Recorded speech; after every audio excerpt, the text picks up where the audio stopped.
শেখ হাসিনার আত্মসমর্পণের কোনো সুযোগ নেই বলে জানিয়েছেন বাংলাদেশের স্বরাষ্ট্রমন্ত্রী সালাহ উদ্দিন আহমদ। ঢাকা বিশ্ববিদ্যালয়ের টিএসসি মিলনায়তনে বাংলাদেশ জাতীয়তাবাদী ছাত্রদল আয়োজিত একটি আলোচনা সভায় তিনি কথা বলেন।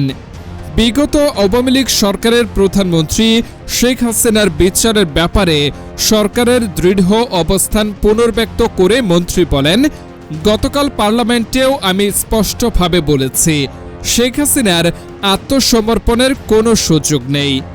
এক্সট্রাডিশন চুক্তি অনুযায়ী তাকে দেশে ফিরে আনার জন্য অন্তর্বর্তীকালীন সরকারের পক্ষ থেকে আনুষ্ঠানিক পত্র পাঠানো হয়েছে। দেশে ফিরিয়ে এনে তাকে গ্রেফতার করা হবে এবং আদালতের রায় কার্যকর করা হবে।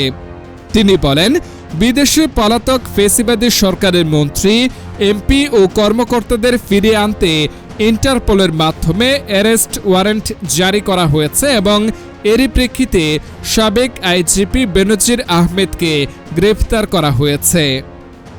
আওয়ামী লীগকে রাজনৈতিক দল হিসেবে নিষিদ্ধ বা বিচারের মুখোমুখি করার প্রসঙ্গে মন্ত্রী বলেন, আমরা কোনো প্রশাসনিক আদেশে বা এক্সিকিউটিভ অর্ডারে কোনো রাজনৈতিক দলকে নিষিদ্ধ করার পক্ষে নই। আমরা চাই সম্পূর্ণ আইনানুগ ও বিচারিক প্রক্রিয়ার মাধ্যমে ফ্যাসিবাদের দোসর এই সংগঠনের রাজনৈতিক ভাগ্য নির্ধারিত হোক। তিনি বলেন, আন্তর্জাতিক অপরাধ ট্রাইব্যুনাল, আইসিটি অ্যাক্ট এবং সন্ত্রাস বিরোধী আইনে প্রয়োজনীয় সংশোধন আনা হয়েছে, যার ফলে ব্যক্তি হিসেবে শেখ হাসিনার পাশাপাশি আওয়ামী লীগকে দল হিসেবেও বিচারের কাঠগড়ায় দাঁড় করানো যাবে।